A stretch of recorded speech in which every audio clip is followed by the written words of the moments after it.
Wonderful. Thank you. So, as you all know, this is a painting, a picture of Yamuna Mataji. She also lived a life of bhakti. And I think the name of her book is Living a Life of Unalloyed Devotion, Unalloyed Bhakti. And so we have so many modern day examples of great devotees of the Lord who dedicated their life for the Lord's service. And today we want to think about what made them so special. Why is it that these individuals became so advanced in spiritual life? They were not living in forests. They were not great sages before they became a devotee. They did not have any exemplary education.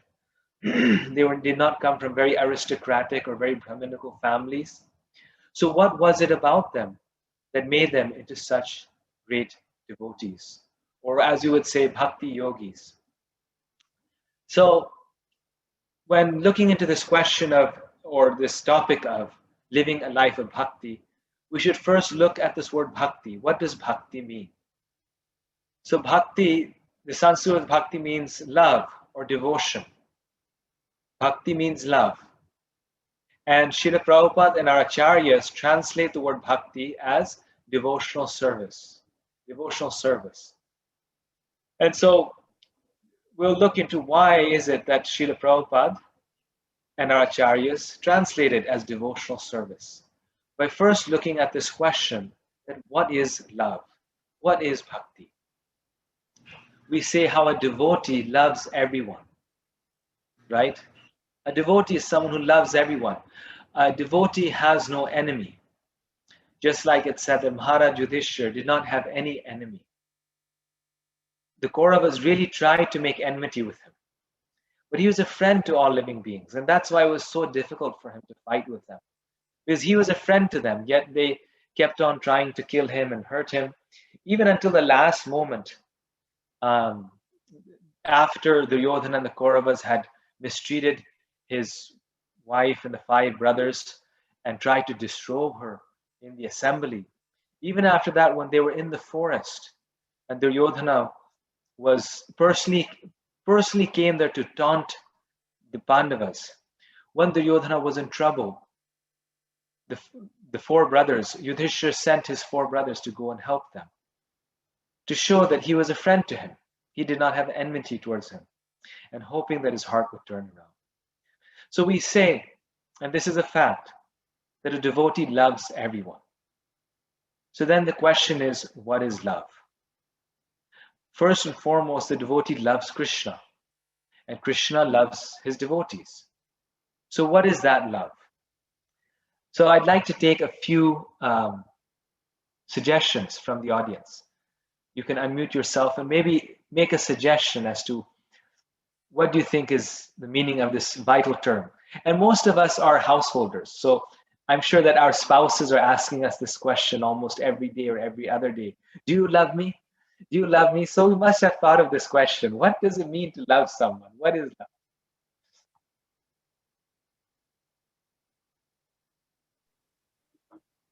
Care for someone. Say that again. I think I heard to care for someone. To care for someone. Very nice. To care for someone. That is love. Love in the material world, which is generally lust, is actually serving someone is love, in my opinion. When you serve someone, very nice. Unconditionally, So it's pure love. So very good point that love is not lip service, right? Love may start with lip service, but it's not actually lip service, right?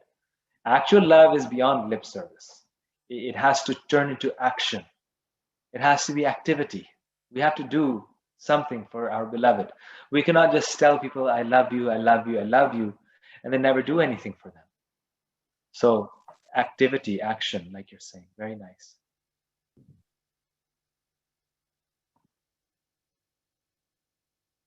Other suggestions? Spontaneous, Prabhuji. Love is something that is spontaneous, very interesting. Okay. Serving the interest serving the interest of the opposite person instead of your own interest. Serving the interest of the opposite person rather than your own interest. This is very interesting because someone may say that I also serve my business, my manager I serve my employer, I serve my boss. But even though I act for them and I care for them and I serve them, but still it's not love. Because if they don't give me the paycheck, I don't get love. So real love, you're saying, is actually serving someone else's self-interest rather than one's own. Very nice point. Unconditional. Unconditional. So love is unconditional. There's no conditions attached to it. Hare Krishna, If there's Prabhu. Yeah, go ahead. Please go ahead. I would just, in addition to all that has already been said, I would add that Bhakti has the additional feature of being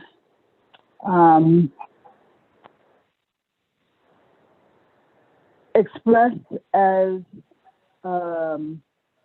by the potency of Krishna's internal potency, that no other love can claim that. So it is expressed by the Lord's internal potency. Yes. If it's Bhakti, Bhakti has that unique feature, I would say. Yes. So Bhakti, because it is pure love and it is not lust, Bhakti is an expression of the Lord's internal potency. It is the Lord's heart. And that's why Krishna gives Bhakti only very carefully. And Krishna gives Bhakti very rarely because he knows he's giving his heart. So there's actually one story in this regard, one example that there's a monkey that was floating, that needed to go across the river. And monkeys don't have boats, nor do boatmen take monkeys across the river. So he really needed to get out across the river. And so he comes to the bank of the river, and there's a crocodile. Who else is he going to use help of than the crocodile? So he asks the crocodile and he says, "Will you take me across the river?" The crocodile says, "Sure, I'll take you across the river." "Oh, it's a great idea." He says, "Oh, thank you so much." And so he gets right onto the back of the crocodile, and the crocodile swims over with the monkey on the back effortlessly, no problem. And then halfway through, the crocodile stops. And he says, "Ha ha ha, now that you're in the middle of this river, I'm going to eat you up." And so then the monkey says, "Oh, crocodile, that's no problem. I'm so happy that you're going to eat me, actually. I don't mind at all. But the only problem is that I left my heart up in the tree. And as you know, the heart is the sweetest part of a monkey's body. And so therefore, let me go and get the heart, and then you can eat me. I'll come back down and then you can eat me." So the crocodile, being the fool that it is, they say actually an alligator or crocodile, they just have the brain of like a mustard, of a pea, like a pea. So thank God their brain is so small. Otherwise, they'd eat a lot more people. So the crocodile believes the monkey, and he swims back to the tree. And there the monkey gets off and runs up the tree and is up there in safety. So the crocodile is quite, you could say, disappointed. So, but the point being that the key is that we should not give our heart to an unknown person. We should first know the person before giving the heart to someone. And the monkey knew this principle, and that's why the monkey didn't get hurt in the process. The monkey said, "My heart is up there," so therefore, his heart was somewhere else. So in the same way, Krishna will give everything. Will give everything to a person who's worshiping them. Bhakti, mukti, siddhi, material happiness, even liberation, mystical powers. Bhakti, mukti, siddhi, sakale ashad. Right? He'll give everything to the materialist or to the devotee who is not fully purified, except for his own bhakti, his own devotion. That he will give only to one who is very, very sincere. who is very earnest in reaching the Lord. And that's because, like you said, this is internal to the Lord. It's within, it's his own heart. Once he's given his heart to someone, he can't take it back. So one has to be very, very dear to the Lord for that. So yes, it is internal to the Lord. Any other definitions of what love is? Any other suggestions? What is love? How do you define love? Prabhuji, compassion and what is one more I thought of? Compassion, and I'll come back to you on the next one. I forgot the other one, but compassion is one of the one I thought. Compassion, it's a very nice definition of love. Love means compassion. Very good. Someone else was saying something? It's eternal. It's eternal. Love is eternal. Wow, that is a very, not one that we think of normally, but actually true love is eternal. Yes. This is why Krishna actually loves us, because our friends and our relatives in this world, they love us during the course of a lifetime, if that. But even if they're really true friends, they'll love us for our entire life. But once we die, they forget about us and we forget about them and we move on, they move on. But the Lord is such that the living entity will go through millions of lives, but Krishna will stay by their side. Suhridam sarva bhutana. The Lord is present within the heart of every living being since time immemorial. And we forgotten that friend, Krishna, who loves us unconditionally. So actually, if it is true love, it is eternal. And the devotee's love for Krishna is also eternal. That's why Krishna says in the Gita, we were actually just reading this, Neha vikramanashu asti pratyavayo navidyate swalpamapyasya dharmasya trayate mahatmya. Krishna says in the Gita that when we love him, that love is never lost. Because in our next life, whichever life we are, that love, Krishna will stay. So real love is also eternal. Very nice. Would it be right to say love is sacrifice? Love is sacrifice, yes. So compassion, sacrifice, selfless. Yes, go ahead. I'm sorry, I was just going to say love is unconditional. Love is unconditional. Yes, unconditional, unalloyed. Love is knowing the desire of the beloved. Love is fulfilling the desire of the beloved. I really like that definition. Very nice. Also, like love is wishing well for the other person. Love is wishing well. So you have your good wishes, good intentions for that person. Would you love to Hare sprout Krishna. love? Sorry. No problem. Hare Krishna, Prabhuji. As per my understanding, love is, total surrender and 100% trust. Yes, that's the principles of Sharanagati. How does the Sanskrit go? I'm forgetting. Rakshashyasi. That the 100% trust. I really like that. 100% trust. If you actually love someone, you 100% trust them. And in the material world, we can't do that. Because when we 100% trust someone, then they'll take advantage of us. And so therefore, the only person we can do that with is Krishna and his pure devotees. And therefore, by definition, love can actually only be exchanged with Krishna or his pure devotees, because we can't 100% trust anyone else. This point actually is so nice, actually, that when Indra had thrown all the massive clouds and lightning and everything on the coward boys, then at that point, all the coward boys and all the residents of Vrindavan had followed Krishna's instructions and had displeased Indra. So it's because of Krishna that they were in that mess, so to say. But when that happens, then they all go to Krishna, praising him. Oh Krishna, beloved of all, please save us. Not once do they ever curse Krishna or say, look, what happened now? They have 100% trust. Even though Krishna put them into difficulty, they have 100% trust in Krishna. And that's full surrender. And that's also they're fully surrendered to Krishna. Very nice point. Prabhuji, you had a point. Prabhuji love to sprout from the core of the heart. From the core of the heart. So it's not from the mind, it's not from the brain, it's not a calculation, but it flows from the heart. Very nice.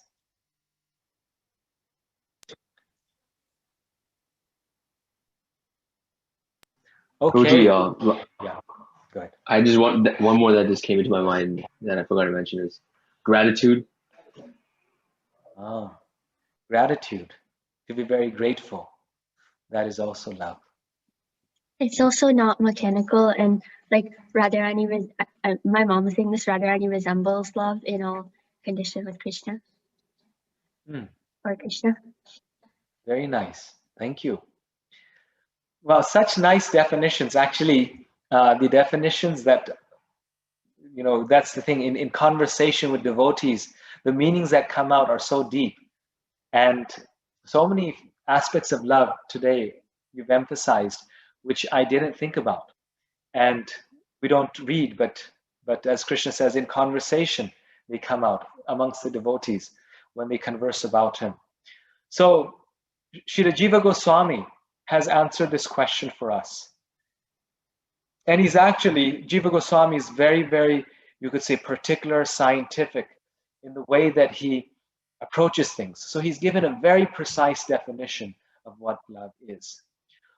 A few of you mentioned that love is unconditional, that it has no condition, it is unalloyed.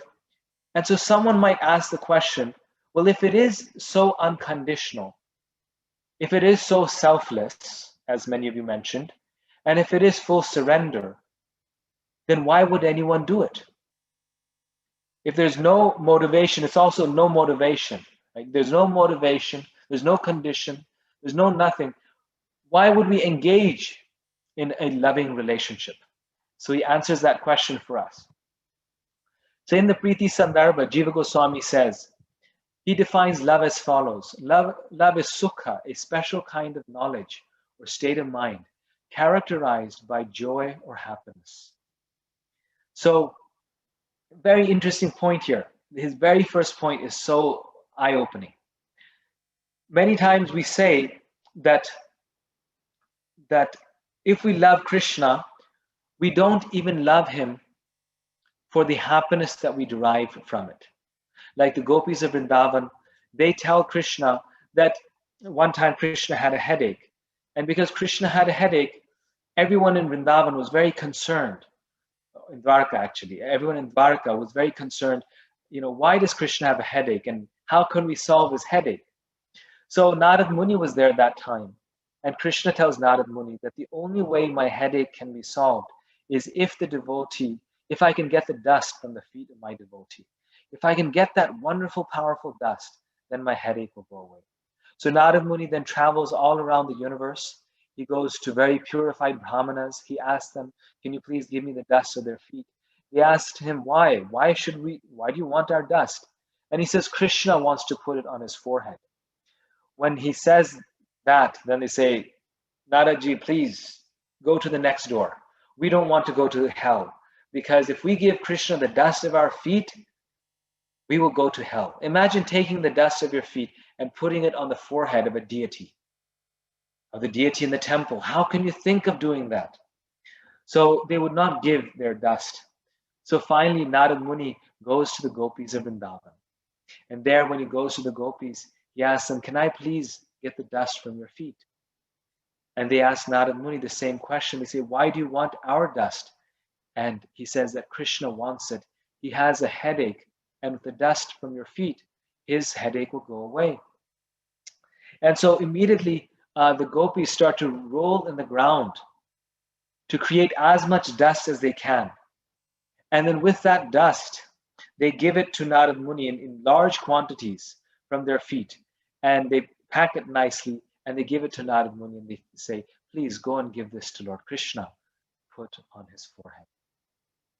At that point, Narad Muni asks the gopis, he says, aren't you afraid with this dust? I mean, if you put your foot dust on Krishna's head, you'll go to hell. And the gopis respond to him. They say, yes, we know that we'll go to hell.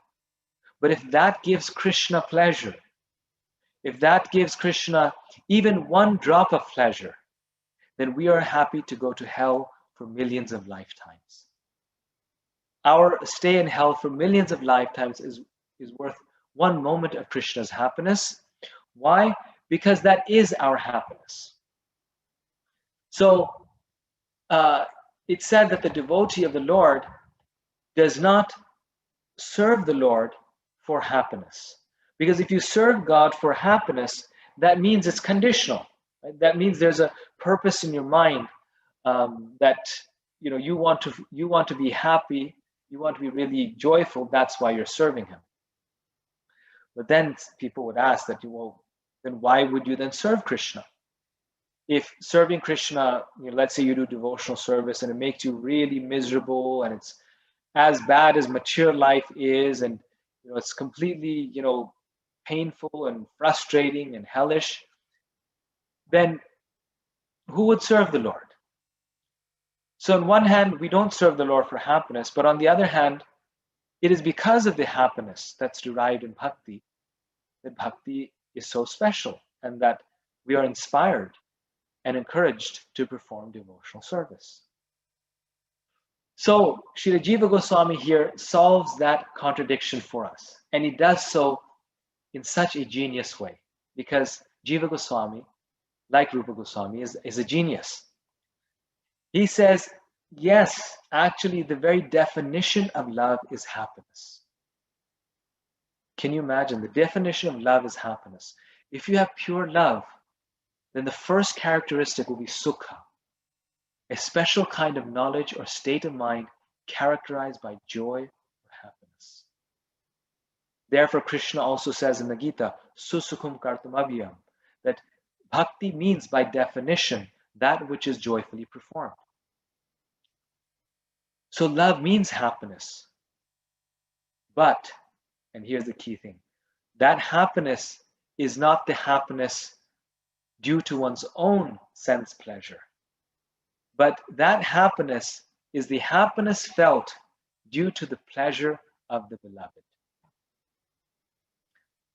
So bhakti cannot be without joy. In fact, it's the highest joy. But that joy is due to Krishna's joy, not due to our own joy. And therefore, it is both selfless and also the highest state of happiness. So if we're feeling sad, if we're not feeling joyful while we do our devotional service, if we feel angry while we do our devotional service, if we feel depressed while we do our devotional service, then that is not pure devotion. By the effect, we can understand that. That is not pure love. Because if it is pure love, then we will be filled with happiness. Not because we are gaining something from it, or we became powerful or strong or rich or happy, but because Krishna became so happy, therefore we became happy. So first definition. Now the second part is priyata. Love must be priyata, and this priyata has three features. It's an attitude of benevolence towards the object. Towards the object, and object is italicized. The benevolence is not towards ourselves, but towards the object of our love. So many of you said this, right? Wishing our beloved well. Who said this, right? A few of you said this. So when you're the well-wisher of your lover, benevolence, compassion. Some of you said compassion. Number two, a dynamic will to desire which is favorable or dear to the object from its point of view. A dynamic will to desire which is favorable or dear to the object from its point of view. So you desire that which is pleasurable to the object of our love. And Rupa Goswami uses, Jiva Goswami uses this word dynamic because it's action, it's activity, it's, you're taking the initiative, very active. So what is favorable for Krishna from Krishna's point of view? That is what we desire. And when we desire what is favorable for Krishna from his point of view, then that is pure devotional service. When we do service for Krishna in the way that we want to serve him, which is the case most of the way that I do devotional service. Someone asks me, can you please clean the bathrooms of the temple? I cringe and I say, oh, okay, maybe I'll do it, maybe tomorrow, right? So it's service, but it's not so pleasurable for me. So I'm not so enthusiastic to do it for Krishna. But if someone says, can you sing some kirtan, I'm super enthusiastic.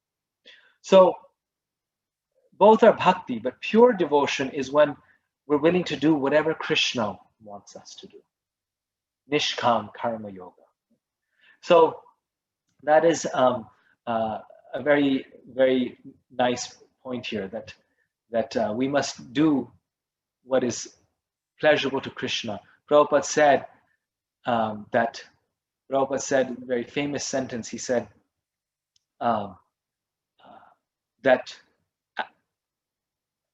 don't try to see God, but act in a way that the Lord wants to see you. Right? So our desire is not to, go to the groves of Vrindavan and become a Babaji and see Krishna somewhere. No, we do what Krishna, through his pure devotee, Srila Prabhupada, has told us to do. And in this month is to distribute books, right? The book distribution marathon, especially. We serve Krishna in that way because that's what Krishna wanted to do from his point of view. He wants all of his children to come back to him. Or it's to chant our 16 rounds very nicely. I should rather say to chant our 16 rounds very, very nicely, because this is what Krishna wants us to do. So that is pure love. And the third one is a state of mind due to the experience that the efforts of love have actually resulted in the joy of the object. A state of mind due to the experience that the efforts of love have actually resulted in the joy of the object. Object meaning the person that we love. So the devotee is very keen to see that Krishna is pleased by this activity. That's the measure of our success. The measure of our success is not how many books we have distributed. The measure of our success is not how many rounds we have chanted. But the measure of success is that, is Krishna pleased by my book distribution, by my chanting, by my prasadam distribution, by my service to Krishna? Is Krishna and Guru pleased as a result of that? Otherwise, it is Shama Eva Hi Kevalam, right? The Bhagavatam says. And Hari Toshanam, seeing that if the Lord Hari is satisfied, that is actually the success. And so the ecstasy that the devotee feels, the happiness and the experience that the devotee feels in seeing that Krishna is happy, that is pure love. So how wonderful is Jiva Goswami's definition here. First he says it is sukha, it is non-different than true happiness. And then he says priyata, these three items, these three things should be present in that exchange, and then it is pure love, Krishna. So, and the difference between lust and love is that in love, in lust, the sukha, the happiness, is in the ashraya. It's in the person who's seeking the love, not in the vishaya. Vishaya means the object. So, therefore, happiness, love is the happiness one feels by seeing the happiness of the beloved. Once again, love is the happiness one feels by seeing the happiness of the beloved. And that is the prime example of that are the gopis of Vrindavan. They're always extremely happy. Even when Krishna left for 120 years, he left. He left them alone in separation in Vrindavan. They were crying in tears of separation, yet they were in the greatest ecstasy. Why? Because they knew that Krishna was happy. Krishna wanted it this way. So Krishna's happiness became their happiness. And that's why they're the greatest devotees. They were truly selfless. Their love was always selfless. Another example is Queen Kunti in the Srimad Bhagavatam. She is an exemplar of who the perfect devotee is. Who is a devotee who just sets the standard. In Srila Prabhupada, in his purport to 1817, he writes, Kunti is described herein as sati or chaste, due to her unalloyed devotion to Lord Krishna. Her mind will now be expressed in the following prayers to Lord Krishna. A chaste devotee of the Lord does not look to others, namely any living being or demigod, even for deliverance from danger. That was all along the characteristic of the whole family of the Pandavas. They knew nothing except Krishna, and therefore the Lord was also always ready to help them in all respects and in all circumstances. Such a beautiful paragraph that Prabhupada has written. And this sentence in particular in the middle is so wonderful. A chaste devotee of the Lord does not look to others, namely any other living being or demigod, even for deliverance from danger. They only look to Krishna. And one of you had mentioned very nicely that love means 100% trust. Love means full surrender. A devotee of the Lord may call the police if there's a thief in the house.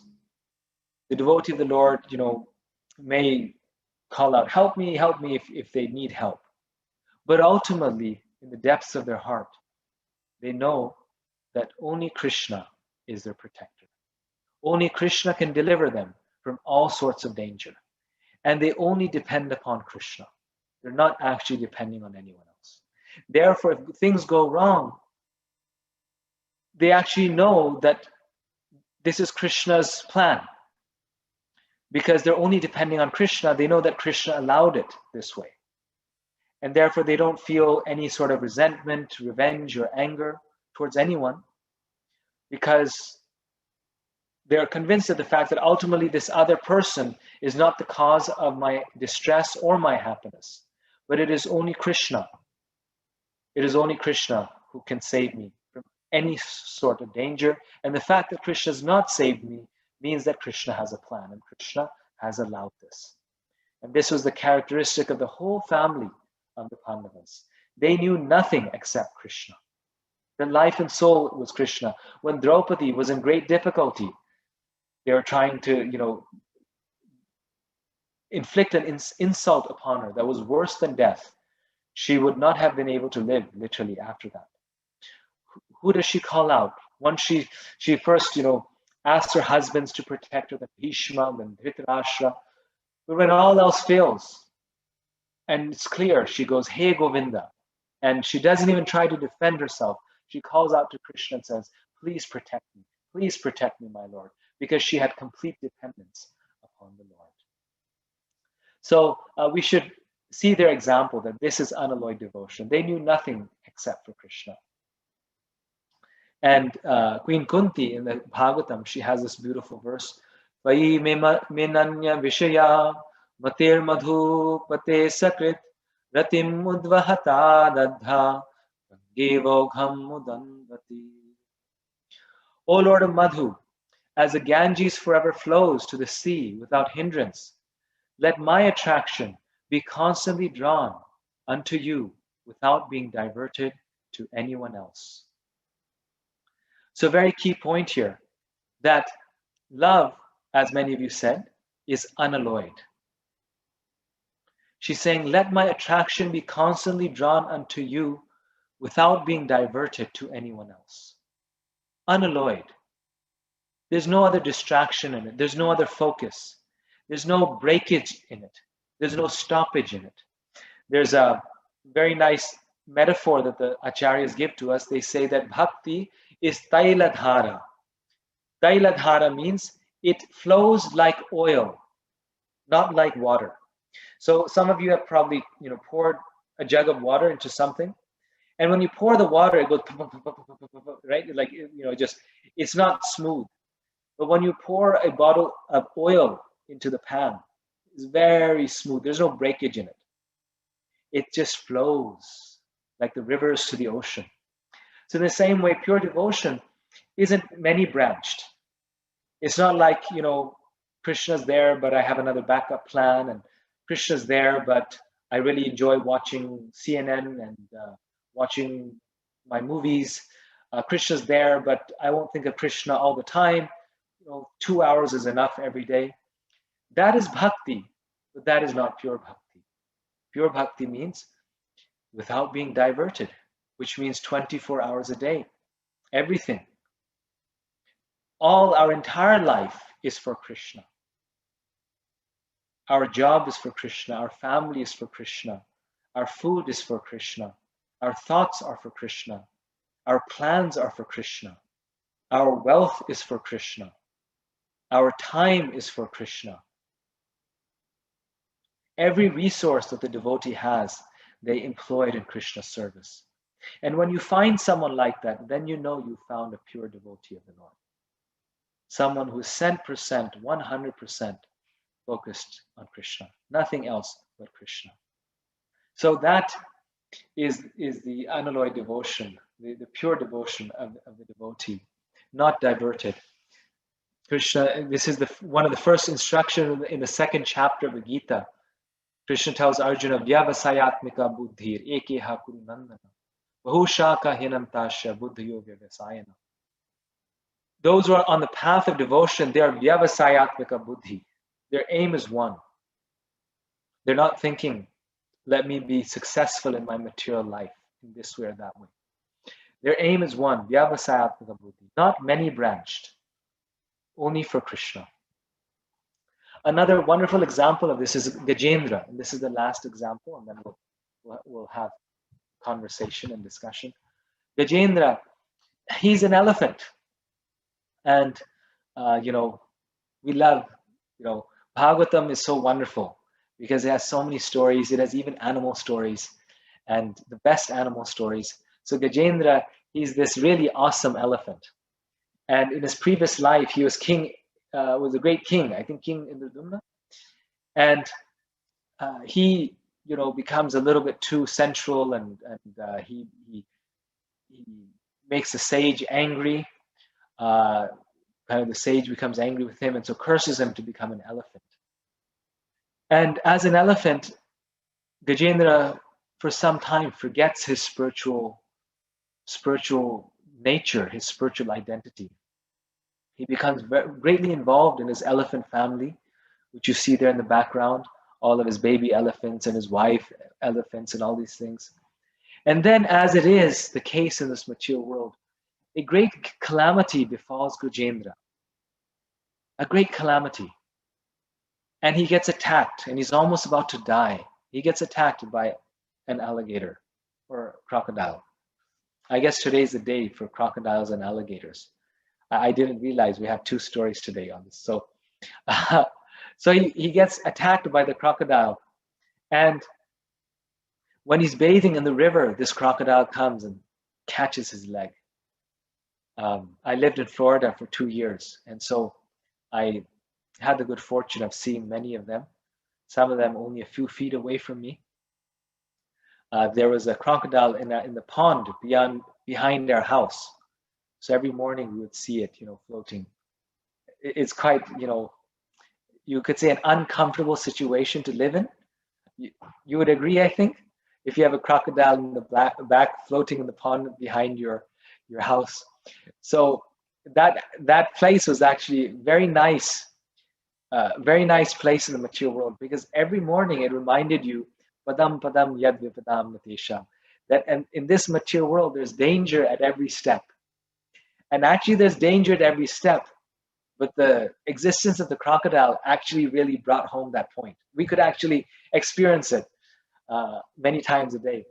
So actually, just one funny thing, in the university that I was teaching there, Florida Gulf Coast University, once an alligator decided to join the students.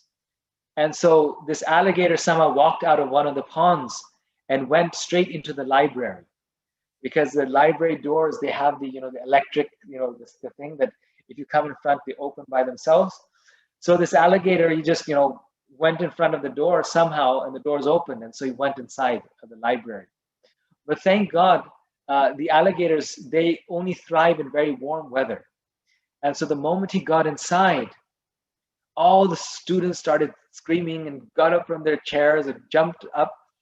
But the alligator, the moment he got inside, was hit by the AC, the cool air of the AC, the inside cool air. And the moment that air hit the body of the alligator went into hibernation and just on the spot kind of fell asleep. I wasn't there, and I heard this story from many people. It was a well-known incident on campus. And so because the alligator was not in its natural habitat, so to say, it wasn't the place where it's strong, the alligator immediately, calmed down and, became a very friendly alligator. So in this case, in the case of Gajendra, the alligator was in the water, and Gajendra was the animal of the land. And so because he was in the water, he was in his territory, the alligator was more powerful than Gajendra. Even though Gajendra was the king of the forest, the king of elephants, the alligator was winning and Gajendra was losing. So when Gajendra actually realizes that I'm a failure, this material world, I couldn't conquer it. This material world has overpowered me. At that point, Gajendra, he picks up a lotus flower from the river. At that point, Gajendra's whole spiritual life comes back to him. That moment just opens up all of the pious deeds that he did in his previous lives. He was such a saintly king, such a great devotee of the Lord. And like we said, that didn't go to waste. See, that never goes to waste. Even if you're an elephant, even if you become an elephant, it doesn't go to waste. And so Gajendra picks up that lotus flower and he begins to pray to the Lord. So it's in our moments of greatest calamity that we often surrender to Krishna. And we have to remember this, that this is part of the life of bhakti. A life of bhakti means unalloyed devotion to Krishna, and especially during times of difficulty, times when we feel that Krishna has let us down. During those times, we especially have to call out and pray to the Lord and surrender to him. So Gajendra at that point says these very beautiful prayers of full surrender. This is 8.320. Ekantino yasya na kanchanartham vanchanti evai bhagavat prapanna atyadbhutam tacharitam sumangalam gayanta ananda samudramagna tamaksharam brahma param paresham avyaktam adhyatmika yoga gamyam atindriyam sukshmamivati duram anantamadhyam paripurnamide. Unalloyed devotees, translation, this is the translation. Unalloyed devotees who have no desire other than to serve the Lord, worship him in full surrender, and always hear and chant about his activities, which are the most wonderful and auspicious. Thus they always merge in an ocean of transcendental bliss. Such devotees never ask the Lord for any benediction. I, however, am in danger. Thus I pray to that Supreme Personality of Godhead, who is eternally existing, who is invisible, who is the Lord of all great personalities such as Brahma, and who is available only by transcendental bhakti yoga. Being extremely subtle, he is beyond the reach of my senses and transcendental to all external realization. He is unlimited. He is the original cause, and he is completely full in everything. I offer my obeisances unto him. So such a wonderful verse this is that Gajendra is saying. He's saying, thus the devotees always merge in an ocean of transcendental bliss. Such devotees never ask the Lord for any benediction. So the question here is, he's saying that, but then he says, however, I am asking you for this because I'm in danger. So why is Gajendra asking the Lord for help to save his body when in fact a pure devotee doesn't want or need anything, has no selfish desire, and therefore doesn't ask Krishna for anything? So Srila Prabhupada in the purport to this verse explains, he says that how the devotee will only ask the Lord for help when everything fails and he's taking shelter of the Lord out of utter helplessness. So someone may say, well, but why is a devotee afraid to die? I mean, if Krishna wants him to die, then why should he not just die? Have life or death, it doesn't matter to a pure devotee of the Lord. He's happy in any situation. So why should he protect his life? So Rupa Goswami actually answers this question. And this Gajendra story brings actually very subtle points, very wonderful points, very deep points are taught to us through this seemingly very simple story. Rupa Goswami, in his definition of pure devotional service, explains this. He says, Anya bilashita shunyam jnana karmadinavritam anukulyena krishnanu shilanam bhakti rupam. Those of you taking Bhakti Shastri will learn this verse very nicely. This is the first verse of the Nectar of Devotion. And most of the chapters of the Nectar of Devotion are actually devoted to explaining this one verse. So in this verse, it says, Anya bilashita shunyam.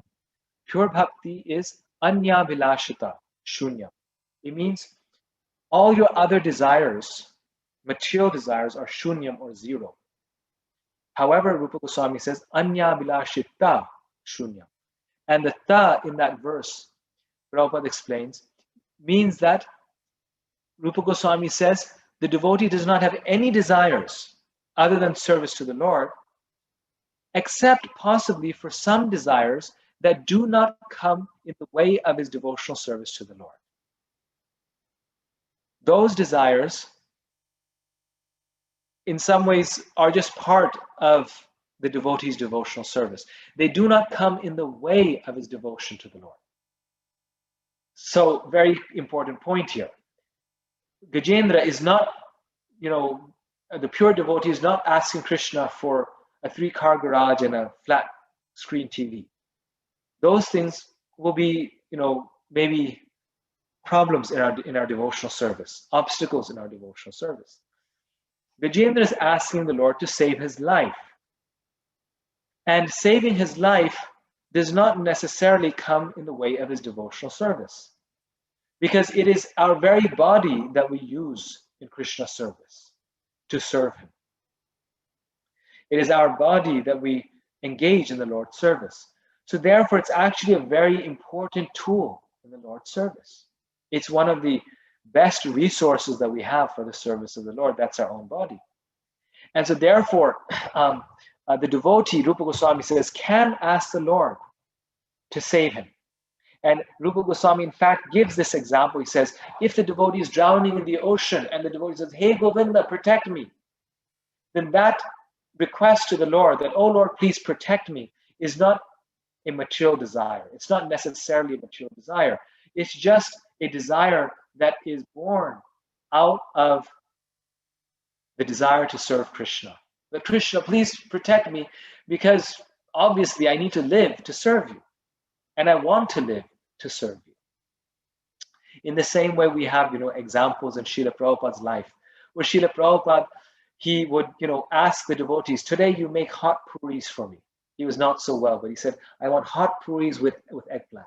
And they should be so hot when you bring them, they should be continue to be puffed up. And Prabhupada with his own hand would make the hole and depuff them. So Prabhupada wanted puris on that day. So if he's a pure devotee of the Lord, why did he want puris? Isn't that a material desire?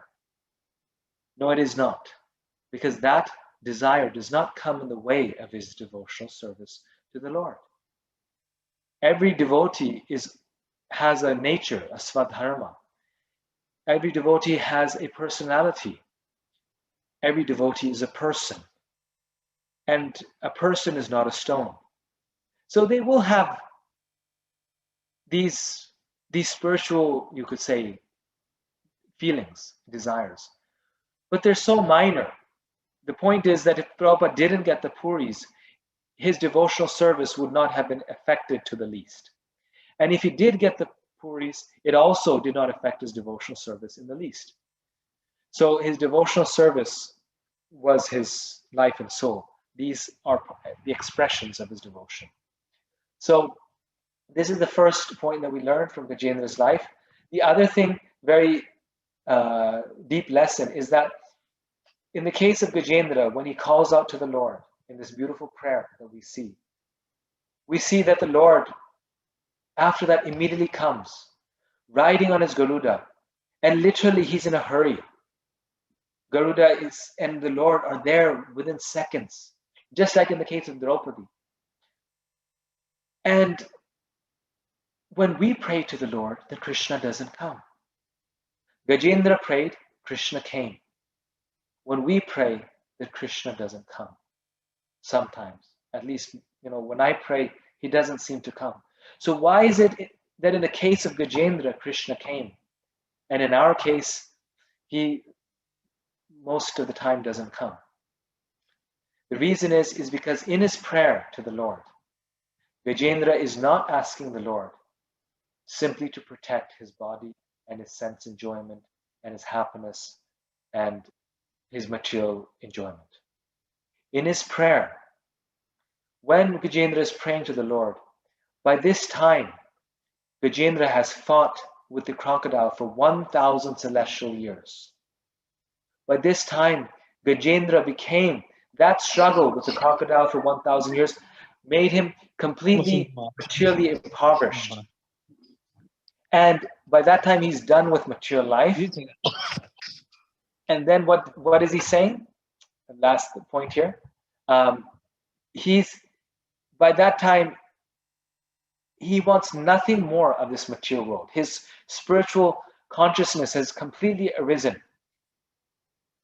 And when he prays, he doesn't say, "Oh my Lord, save me and let me enjoy this material world." But he's saying, "I'm done with this material world. Krishna, please save me by taking me back home, back to Godhead." So his prayer is of a very deep quality, where, as Queen Kunti says, we can only reach the Lord when we're materially impoverished, when we're materially, we have no aspiration. Same idea here, that we can only reach the Lord. Krishna comes when we pray to him and we say, "I'm done with material life. I'm fully surrendered unto you. My life is for you. I'm fully surrendered unto you. I have no hope. I have no, you could say, false ideas of this material world. I know there's no pleasure here. Please just take me back home, back to Godhead." And so that was Gajendra's prayer. He was praying to the Lord, "I've been through all these lifetimes. I've now been an elephant, trying to enjoy as an elephant. I've been fighting with this crocodile for 1,000 years. This material world is just useless. Please take me back home, back to Godhead." And at that point, Krishna immediately comes. So thank you very much for your very kind attention. I went a little over time, and now we can open. Thank you, Prabhu. Thank you so much for the wonderful class. We'll just open up the floor for any questions in a minute or two. Before that, I quickly wanted to make a couple of announcements. So as usual, like every Thursday, we'll have the story time for kids at 8:30 p.m. tomorrow. So please join in. Gopal Hari Prabhu also, just to let you know, we have the story time for kids every week. So if any of your congregation members would like to join, I can share those details with you and you can spread the word also. It's very nice. Tomorrow is also Ekadashi, and I don't know the fast breaking time on Friday, but so extra rounds, extra chanting, extra spiritual activities, and gossip. That's the usual mantra. And this Sunday we have His Holiness Vasudev Swami speaking, and we all know, we've heard him. Many of us have heard him. His talks are wonderful. They're very spiritually enlightening, and also his laughter and smile is very infectious. So please join in. So Ramchandra Prabhu just wrote back to me. The fast breaking the next day on Friday is between 7:10 a.m. and 10:16 a.m. So please make a note. And Prabhu, I just wanted to take a quick minute. I didn't want to do this at the beginning, but I want to introduce you. I didn't want to take the time initially. So I want to introduce you very quickly to the president of our center that opened, last year I was mentioning to you, Ramchandra Prabhu. He's on the call also. Prabhu, I don't know how to spotlight you, but if you're there, Gopal Hari Prabhu, maybe you can see him on the call. His camera is also on. Ramchandra Prabhu, are you?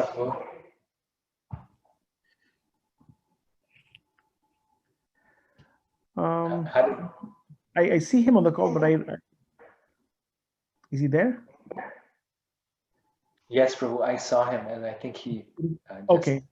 Oh yes, yeah. Hare Krishna. Were you calling me? Yes, Prabhu. I meant to introduce you to Gopal Hari Prabhu. I just got disconnected for a few seconds. All right. I was I didn't know how to spotlight you and him both together, but so Ramchandra Prabhu is the center president. He's the president of our new center that opened last year, like I told you, the ISKCON of Bergen. And Prabhu has led many initiatives like this one, the Wednesday Sangha program, the story time that is happening tomorrow. So they're all his wonderful initiatives.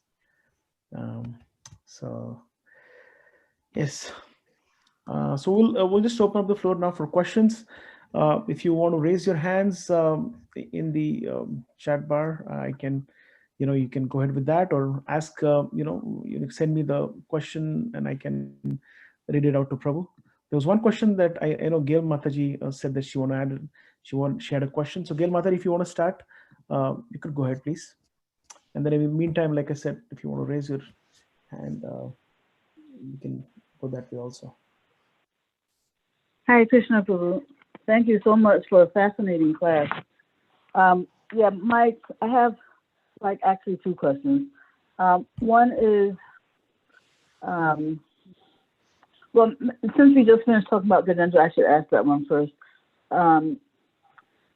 He became materially exhausted, and as a result, he wanted nothing other than Krishna's devotional service. So my question is, how did he go from being materially exhausted to directly wanting exclusively Krishna's service? Because he could have just simply wanted to, let's say some impersonal liberation, just to be done with this world, but not necessarily want Krishna's service, So how did he make? Was it due to his past devotional service that he made that direct jump, or what? Yes, actually, yes. Your final point was actually correct. That even like in the case of Ajamil, Srila Prabhupada explains, and in the case of Gajendra, that they had performed sincere devotional service in the past. In the case of Ajamil in his youth, in the case of Gajendra in his previous life. And they were actually very good devotees. They're very great devotees of the Lord. And so because they had forgotten it due to a fall down, due to a mistake, because they had forgotten it, when they came back in touch with Krishna, or when the situation came, then they revived their Krishna consciousness. Immediately that Krishna consciousness came back to him. So Gajendra, even more than Ajanmo, Gajendra was a very great devotee of the Lord. And for that reason, he made a mistake. He was an elephant for some time. But once he had gone through the suffering to realize, to remove the last vestiges of material attachment, the desire for material power, being the big elephant in the forest, like the big king, similar to Bharat Maharaj also. Bharat Maharaj also becomes a deer. He had sort of that last vestige of material attachment, which is very hard to get rid of. And once they got through that, once they broke it, then their whole spiritual life, it was just revived. And when it was revived, then that devotion was very pure and very strong. So bhakti never goes in vain. The lesson for us is that we have to perform devotional service very intensely, tivrena bhakti yogena. And even if there's a fall down for some time, when we come back to it, that intensity, that pure devotion comes right back. Mm-hmm. So yes. Yeah. So I guess if there was material exhaustion, but there had not been any taste for devotional service, then the result would have been a desire for just plain old liberation, right? I mean, isn't that? Yes. Yes. If there's material exhaustion without the devotion, you're actually absolutely correct. With material exhaustion without devotion, Srila Prabhupada says, leads to impersonalism or Buddhism. Because then you want to make this material world nothing, you want to deny the material world, or you want to merge and lose your individuality because relationships and material life has given you so much pain. You want to remove that without the positive alternative of spiritual life. Mm-hmm. So you're absolutely correct. Without the bhakti, that would lead to impersonalism and liberation in the sense of impersonal liberation. But other forms of liberation, like sarupya and salokya, those are also, although not maybe on that level of pure bhakti, but they're still devotional service. Yes, thank you. And just one other thing is a good segue, this impersonalism, into this other question I had. This concept of unconditional love. If you love somebody, let's say even in this material world, if all you care about is the person's happiness, without a trace of selfish desire, right? There's no condition at all, not even about the person's qualities, which, I've heard one Prabhu give a lecture and say that, the gopis, their love is not even dependent on on Krishna's qualities. It's like, like the last verse of the Shikshastakam, right? Regardless of how they're treated by Krishna, they will love him. So my question is, if the love is unconditional to this extent, then what's to keep a person from loving any Tom, Dick, or Harry? It seems like it becomes impersonal then. It doesn't matter who you love because there's no condition for the love. So how to understand this? Very wonderful point. And I feel this is why Jiva Goswami gives this wonderful definition of love, because this point also didn't make sense to me. And this I think actually directly refers to the point that you're raising here, that love, pure love, has to be that love which causes the greatest happiness, the greatest ecstasy in our heart. And the gopis know, and we know, and any devotee practicing knows, that I get that love because of small glimmers of this happiness that we've experienced. I get that love and happiness only in my relationship with Krishna and his pure devotees, or through pure bhakti to Krishna. So yes, they're not worshiping Krishna because he's such a handsome, beautiful young boy, because they don't have material lust like that. But at the same time, they're worshiping Krishna because Krishna is the source of all pleasure, of all bliss. Krishna is the source of all beauty, all strength, all knowledge, all wisdom. Krishna is the summum bonum of all happiness. So in that sense, they're not worshiping, their worship of Krishna is not conditional on his qualities, in the sense that this is not mundane love. But it is, you could say, non-different. Their love is non-different from the experience, the sukha, that Jiva Goswami said, the unlimited happiness that comes from serving Krishna. Because that's how you identify what that bhakti is. That's a very marker of bhakti, that it brings unlimited happiness. So that, I think, hopefully answers your point. It's true and it's also not true. It's not dependent on any material qualities, but Krishna's spiritual qualities are innate to him, and they are part of the process of bhakti. They are very much intertwined with the experience and process of bhakti. Yeah, so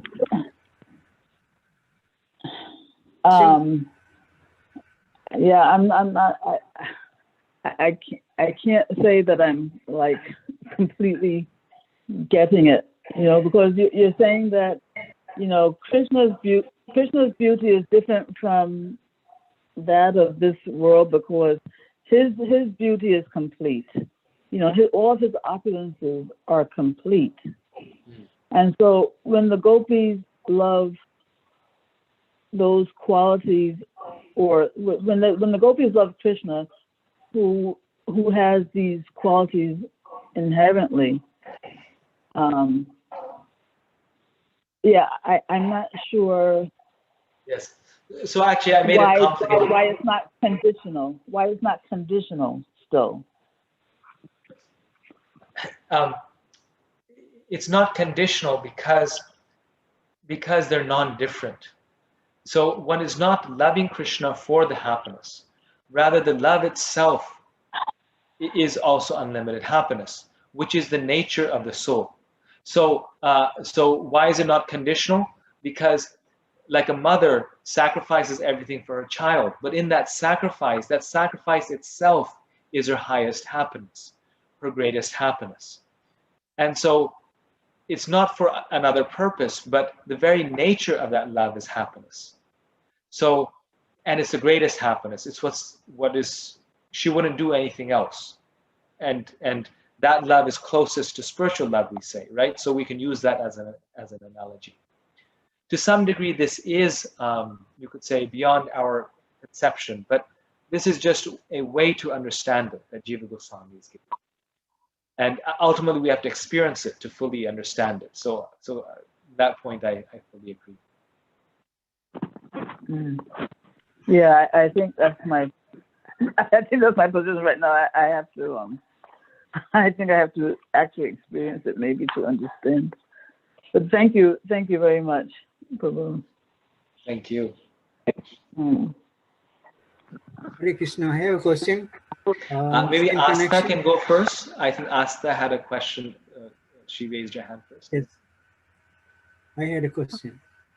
Okay, can I go ahead? Go ahead. In the same connection of unconditional love of Krishna, is it in conflicting with the material world love of your family and wife, and they may be competing for the same love and may not be able to devote the full attention for Krishna? I am always facing that issue every time. Can you give me some guidance? That's a very nice question, Prabhu. See, loving Krishna means loving our family members. They're one. There's no conflict there. That's why on the initial initial steps of bhakti, we have our material life and we have our spiritual life. We have material life and we have spiritual life.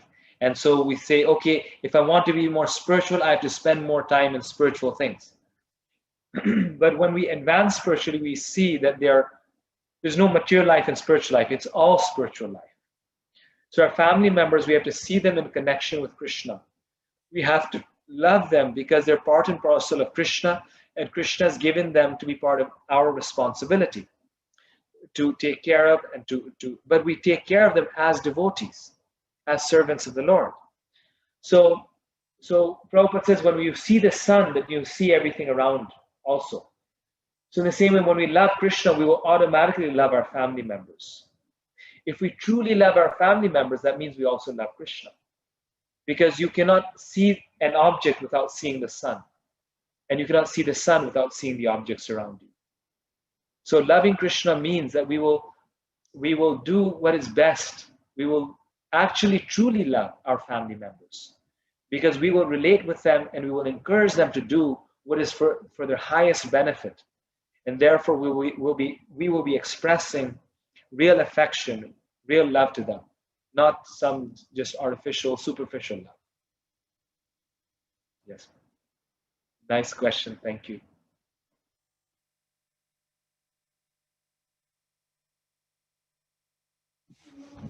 Hare Krishna. Asta, you want to go? Yes, Raji. Hare Krishna.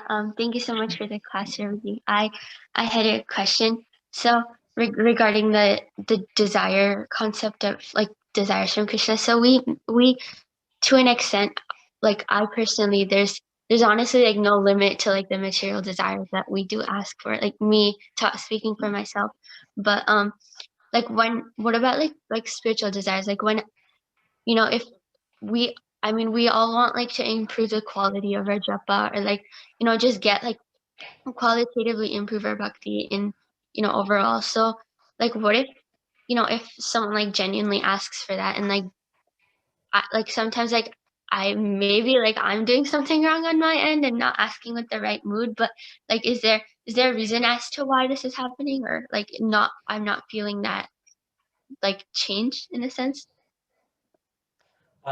So I missed the second part. You said, so what about spiritual desires? And then what did you say after that in terms of spiritual desires? Like, well, when we ask for like Krishna that like, you know, please, you know, like I want to qualitatively improve my japa, or improve the quality of my bhakti. So is that like one, I mean, is that like what I mean, like what mood should we ask that with? And like if, yeah, kind of what mood should we ask that with? Very nice.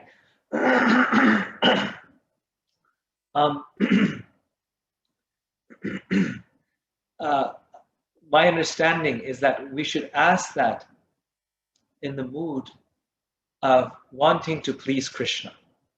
So the idea is that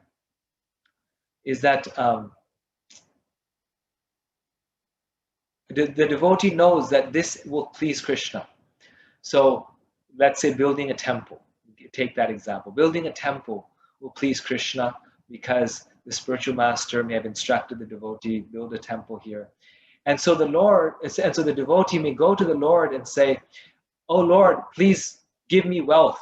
Dhanam dehi. Please inspire others to donate and give wealth so that I can build a temple for you." Why? Because you know that pleases Krishna. So you're asking him for help to fulfill Krishna's desire. And Prabhupada gives the example, like when we go to the Ganges, to worship the Ganges, we take water from the Ganges to offer to the Ganges, right? That's the way how they worship Ganga. They take Ganga from the water from the Ganga itself, and they offer it to the Ganga. You say, well, what's this? I mean, the Ganga already has that water, and you're offering it back to her. So the devotee knows that everything already belongs to Krishna, but I want to take Krishna's energy, I want to take whatever already belongs to him and give it back to him, because this pleases him. Just like the child takes the wealth of his parents, buys a gift for the parents, and pleases them by buying something from the parents' own wealth. So in the same way, we know that Krishna is pleased when we chant our rounds very nicely. Krishna is pleased when we chant his holy name very purely. So the devotee is asking Krishna, please help me. This is a spiritual desire that is completely okay with bhakti. The devotee is asking Krishna, please help me chant your holy name purely, because this gives you most pleasure. This gives you most happiness. So please allow me to be able to sing your Mahamantra very nicely, because we know that the gopis may have asked this from Krishna, that they want some skill to serve the Lord, because they know that that will please the Lord if they engage that skill in his service. So then it's a spiritual desire. But if, for example, if we ask Krishna, Krishna, please make me a rock star so I can open a Krishna conscious band, then that may not be a purely spiritual desire. Why? Because even though we want to serve Krishna, we want to open a band that's Krishna conscious for Krishna, that band may not be Krishna's desire. Krishna may actually want us to serve him by being a writer, or a musician, but a different type of musician, not a rock musician. So there it becomes sakam karma yoga, where we're performing devotional service to Krishna, but our desires are mixed in it. And that's still okay. That's like we're trying to negotiate here, okay? I want to be a rock star, and Krishna, you want me to serve you, so I'll be a Krishna conscious rock star. So it's a sakam karma yoga. It's mixed devotional service. And by doing mixed devotional service, we can gradually come to pure devotional service. So those desires are not the best, but they're still okay. We try to avoid them, but if we cannot, at least we engage them in Krishna service and then purify them. Thank you so much, Prabhuji. Thank you. You're a smart girl.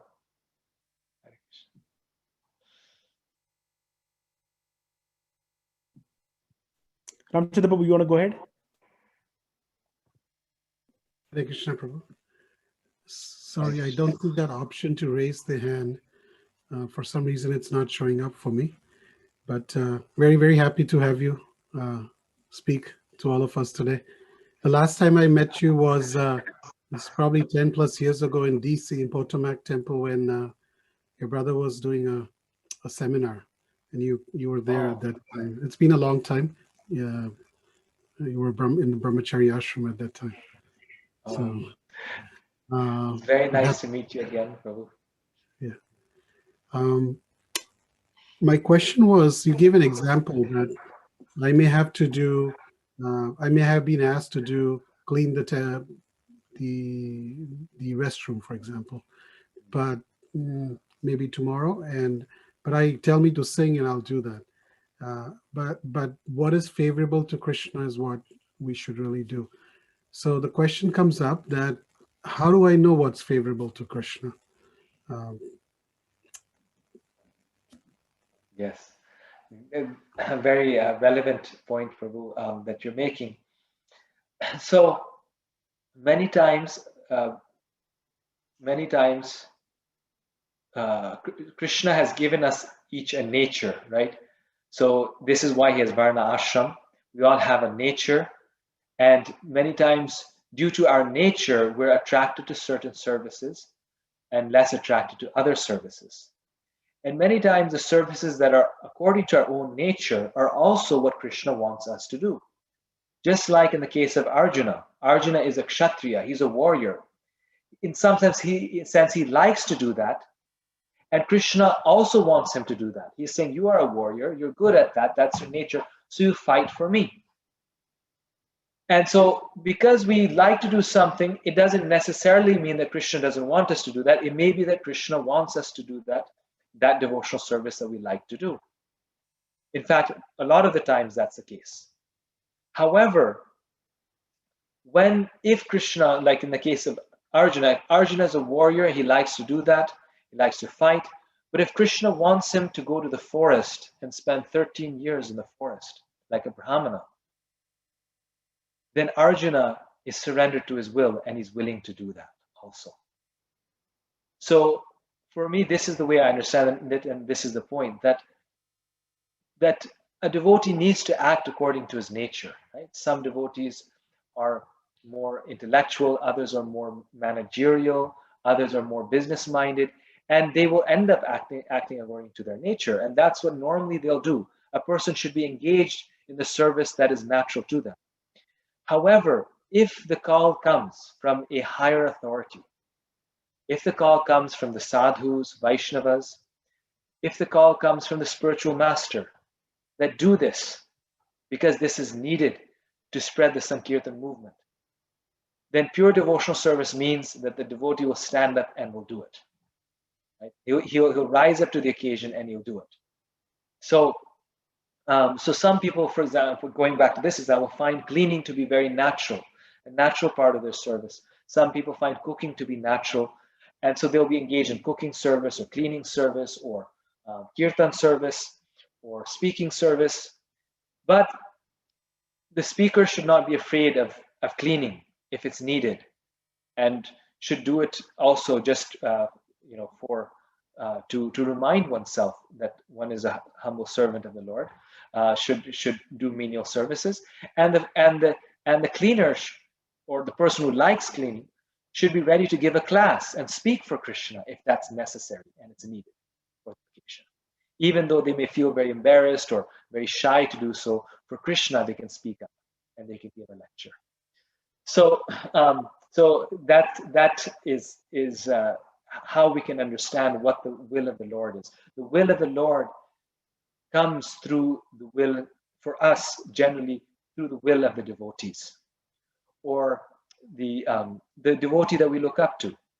In the case of Arjuna, it came directly through Krishna because Krishna was present. In our case, it may come through the spiritual master, it may come through the senior devotees, it may come through the community of devotees, and it may also come through our own heart. We may understand temple needs help, or this devotee needs help. I need to do this. And so Krishna may guide us. Thank you very much. Very nicely explained. Thank you. Sanket Prabhu, if you want to go ahead. Yes, sure. So Hare Krishna Prabhuji, I mean, it's a very nice lecture class, and heard about a lot of different definition of love here, like surrender, eternal, sacrifice, unconditional, all those things.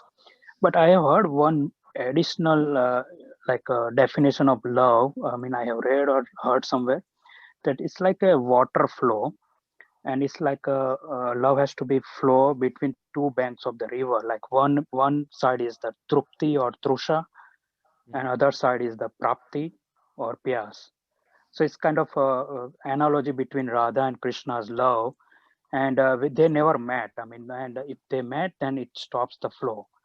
But in your lecture, you said it's like a pouring the oil, and it's like it has to have a smooth flow. So my question here is that as a devotee, we have to be always have a pyas, right? I mean, to have a spiritual desire, but that desire should not be fulfilled. Otherwise, the love will stop there. I mean, so is that the right understanding? It's close. Basically, there's two things. One is separation from the Lord, which you're saying is pyas, separation from the Lord. And the other thing which is separate from that is bhakti. So is devotion. So the gopis were separated from Krishna. Right? They love and separation, viraha bhakti. They're separated from Krishna. And so with Krishna, there was union and separation, union and separation. Their proximity was changed, but their love remained the same. And in fact, like you're saying, in separation, it grew even stronger. This is why love in separation is even higher, because in separation, it grows stronger. It becomes even deeper.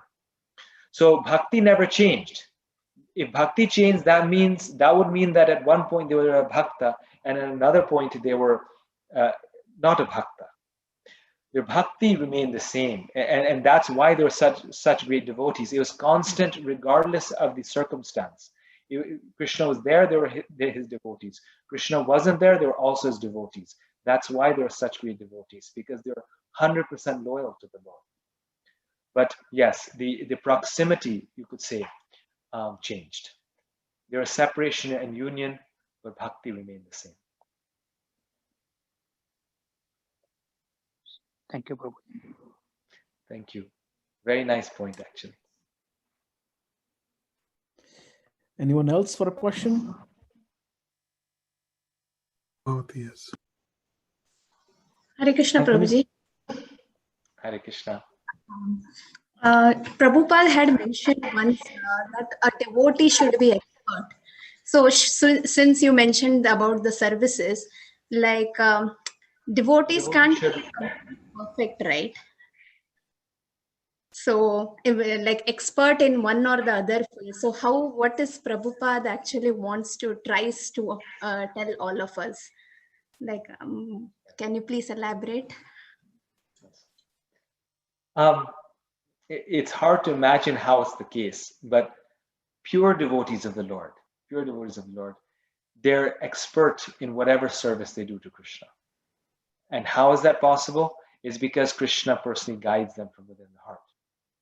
It's like Srila Prabhupada, you see in every situation, he was expert. When he was managing, he was expert. When he was translating books, he was expert. When he was chastising devotees, he was expert. His chastisement always made them more encouraged. They would walk away more encouraged. When he was lecturing, then his lectures were expert. When he was singing, he was expert. For those of us who are, you could say, normal devotees, we are still, we have our varna. We have our particular nature. So we may be expert in management, but we may not be so expert in giving intellectual talks, or we may be expert in reading books and being an intellectual, but not so expert in management. We don't know how to manage people and things, but we can read a book very nicely. So one devotee cannot do the service of the other so expertly because they have different natures, and those natures are still there because the inspiration is not directly coming from the super soul. It's not directly coming from Krishna. It's coming from us. And so what we can do well for Krishna, we try to do it expertly for Krishna. We try to be expert in one thing because we know we can try our best and do that well for Krishna. And one very senior devotee told me that Krishna actually becomes very attracted by our devotional service when we do something very expertly for him. So we do one thing, but we do it so well that it's just like, all the devotees, everyone says, this person did this service so well. And that attracts Krishna. And you see advanced devotees, they have this quality. Like when they get a service or they do a service, then they won't do it halfway. They have to do it really well. And they're almost like perfectionists. Why? Because that intense desire to please Krishna is there.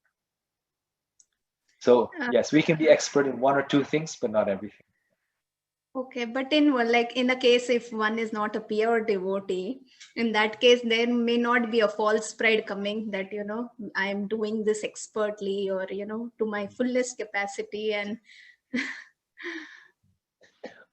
No, because we are trying to act out of love. Whatever we do, we try to do it nicely for Krishna. So we still feel that it is incompetent. You see, because only Radharani can serve Krishna perfectly or expertly. Just like if our service is dressing the deities. And many devotees, they do it for years after year and they get so expert at it. So they're doing it to the best of their ability because they love Krishna so much. But at the same time, they feel completely disqualified. They feel completely incompetent. Because in comparison to the way Mother Yashoda dresses Krishna, what am I doing? Krishna is, he just took me because I was available, and so Krishna engaged me in that service. So that pride would be a mistake on our part because we still feel we're incompetent. Thank you so much, Prabhuji.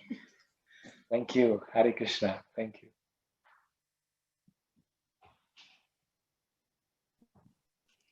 Anyone else has a question?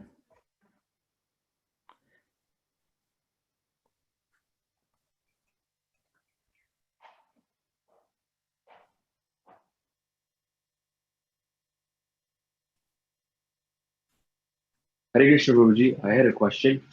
Sure. Prabhuji, wonderful class. Thank you for the wonderful words. It truly was an inspiration. Prabhuji, so my question was regarding when you talked about everyone, like according to Krishna, everyone is born to do a certain task, right? Like according to what they're like they're born to, like a Kshatriya is born to fight, a Brahmana is born to teach, to disperse the knowledge, right? So in that case, if we were to go against, like against Krishna's will, or unknowingly go against Krishna's will, would that cause any way like a dramatic change, like shift in our spiritual life? Would it affect us in any way, like dramatically, or would it still go in a certain somewhat path? That was my question, Rudy. Okay, good point. Good question. So Krishna says in the Gita, he says that one who is fully Krishna conscious, and the key word here is fully, for that person there's no duty. But that person still performs their duty, still may perform their duty just to set an example for others. So one way to read that is that once we're fully Krishna conscious, we don't really have our duties in relation to our varna, like a Kshatriya, Brahmana, Vaishya, Shudra. We really don't have those left because we're just acting to please Krishna. Our only duty, our only desire is to love and serve Krishna. And so we do whatever Krishna wants us to do, and whatever is best, whatever is the best way to serve Krishna. So Srila Prabhupada, for example, we don't know if he was a Brahmana, a Vaishya, a Kshatriya, or Shudra. He did all of those things, as we discussed, very perfectly, because he was his Varna was Vaishnava Varna, as they say. He was just a devotee of the Lord. He was through and through. His only nature was to serve the Lord. So the answer to your question is it depends on our level of advancement. At the same time, we cannot imitate a fully Krishna conscious person, because to be a fully Krishna conscious person is not ordinary. It's not easy. It's actually very rare. So until we come to that point, we need to recognize what is my nature, and we act according to our nature for the service of Krishna, for the pleasure of Krishna. So I know actually one devotee, he's very much a warrior. He's a fighter. And since his childhood, he was always like, very strong, and he would enjoy with obviously toys, but sword fights and just like this. And so he did his major, he did his degree, but then after that he joined the military. He joined the Marines, and he's a devotee now in the Marines. And so many people tried to stop him, but it was just who he was. But he's still a very good devotee, and he's preaching as a soldier and all these things. So, I mean, not to say that anyone should become a soldier. I don't recommend it, given the way the political situation is, but we just recognize what our nature is. If we're a Kshatriya also means administration. It also means, leading a group. So we should choose services that go along with our nature. And our nature can be, we can recognize it ourselves, or other devotees can help us recognize what our nature is. But the idea is that we try to figure out what's the best way to use it in Krishna service. Yes. Thank you so much, Prabhuji. That was a wonderful answer. I had this question for a while, actually, and you answered it so beautifully. So thank you so much, Prabhuji. Thank you. Very nice. The youth in your community are very bright and very intelligent. And you all have such an enthusiasm for Krishna Katha. At 10:20 at night, you're still going strong. It's amazing. Our Q&A session goes longer than the talk itself. I see. And we take advantage of the virtual calls, because as long whoever wants to log off can easily log off. They don't have to wait to clean up the temple, or and clean up and things like that. So as long as the speaker is okay to stay. Well, luckily, I'm an hour before you, so for me, it's only 9:20. So Any other questions?